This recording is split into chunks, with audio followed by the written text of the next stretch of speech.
بسم اللہ الرحمن الرحیم۔ السلام علیکم۔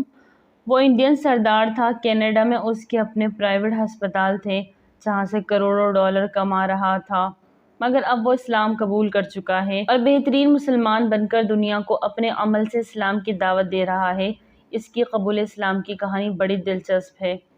ہمارا تعلق انڈیا پنجاب کے شہر بھٹنڈا سے تھا۔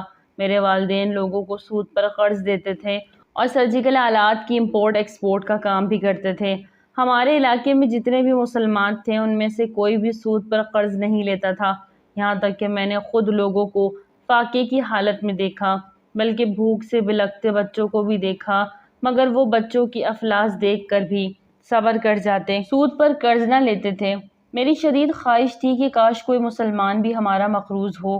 میری یہ خواہش ہی رہی، کیونکہ غریب مسلم لوگوں کا ایمان مضبوط تھا اور صرف نام کی حد تک مسلمان لوگوں کے پاس دولت بہت تھی، لہٰذا غریب سود پر قرض لیتے نہ تھے اور مالدار مسلمانوں کو ضرورت نہ تھی۔ البتہ مالدار مسلمانوں کو کبھی کسی غریب مسلم کی مدد کرتے نہیں دیکھا تھا، اس لیے میں پر امید تھا کہ کبھی نہ کبھی میرے دل کی خواہش پوری ہوگی، اور اسی امید کے ساتھ میں زندگی گزارتا رہا، یہاں تک کہ آغاز جوانی میں میری یہ خواہش پوری ہو گئی۔ ایک مسلمان شخص فوت ہوا تو اس کے گھر میں کفن کے لیے بھی پیسے نہ تھے۔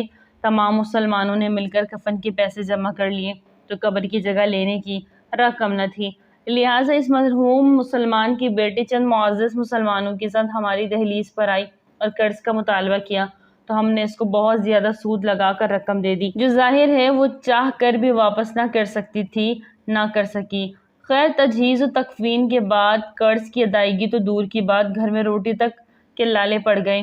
میں نے مقررہ وقت پر والدین کی اجازت سے لڑکی کو قرض واپس کرنے کے لیے مجبور کرنا شروع کر دیا، یہاں تک کہ لاکھ کوشش کے باوجود جب وہ قرض واپس نہ کر سکی تو میں نے اسے اسلام چھوڑنے یا اپنا گھر ہمارے نام منتقل کروانے کا کہا، تو وہ اپنا گھر ہمارے نام کروانے پر رضامند ہو گئی۔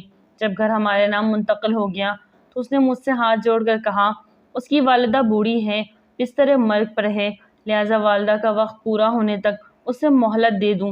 میں نے ایسا کرنے سے معذرت چاہی اور ان سے کہا آپ کچھ ماہ کا وقت مقرر کر لیں، اتنے وقت کے بعد آپ کو گھر خالی کرنا ہوگا۔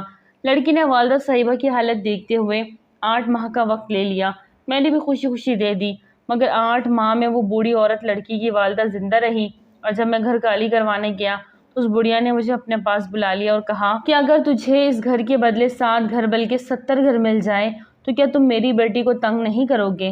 میں تو پہلے ہی سود کا کاروبار کرتا تھا، مجھے 1 بدلے 7 کا سودا بھی بہت تھا، 70 تو بہت زیادہ تھا، مگر میں جانتا تھا کہ بڑھیا مذاق کر رہی ہے، کیونکہ وہ چاہتی ہے جب تک زندہ رہے در در کی ٹھوکریں نہ کھائے۔ لہٰذا میں نے بڑھیا سے پوچھا کہ آپ مجھے کیسے 1 کے بدلے 7 گھر اور 7 کے بدلے 70 دے سکتی ہیں؟ تو بڑھیا نے کہا میں نہیں، میرا اللہ تعالیٰ دے گا، کیونکہ تو نے اس کی مخلوق اور اس کے نبی کریم صلی اللہ علیہ وسلم کی امت پر رحم کرنا ہے، اس کی امت کو دینا ہے، تو اس کا اجر بھی تمہیں اتنا ہی ملے گا۔ میں بڑھیا کی بات سن کر ہنسنے لگا اور کہا کہ اللہ نے آپ کو کفن تک کے لیے نہیں دیے تو مجھے 1 کے بدلے 7 گھر کیسے دے گا؟ اس بزرگ خاتون نے حسب صحت عمر مجھے سختی سے طنز کرنے سے منع کیا اور کہا محض 5 سال کا وقت دے دو، اگر ایسا نہ ہوا تو میری بیٹی یہ 6 سال کا بیٹا دونوں تیرا مذہب قبول کر لیں گے۔ میں نے بڑھیا کے سامنے اس کی نوجوان بیٹی اور معصوم بیٹے سے یہ بات پوچھی تو انہوں نے ہاں میں سر ہلایا۔ میں نے گھر کے کاغذات ان کے حوالے کر دیے۔ اس کے بعد بڑھیا 1.5 سال زندہ رہی اور مر گئی۔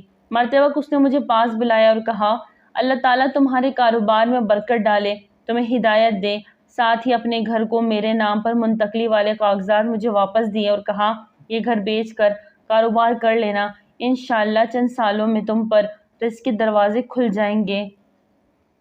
میں نے ایسا ہی کیا، بڑھیا کے بیٹے اور بیٹی کو اپنے قریب چھوٹے سے گھر میں منتقل کیا اور گھر بیچ کر دوست کے ہمراہ کینیڈا میں کاروبار شروع کر دیا۔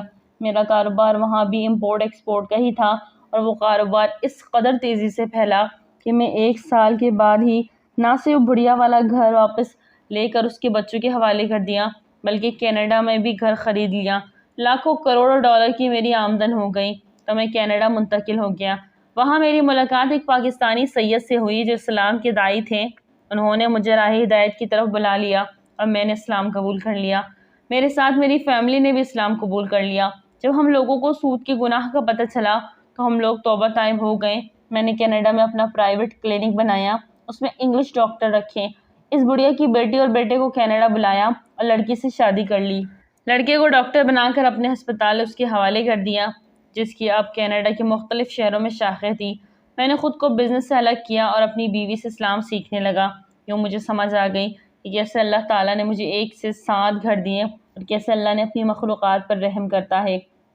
میرا یہ ماننا ہے کہ اسلام فقط مسلمانوں کا نہیں بلکہ پوری مخلوقات کی فلاح ہے۔ میری بات پر جس کو یقین نہ ہو وہ آزما کر دیکھ لیں۔ ناظرین، ویڈیو اچھی لگے تو لائک کریں، چینل کو سبسکرائب کریں اور دعا میں یاد رکھیں۔ السلام علیکم۔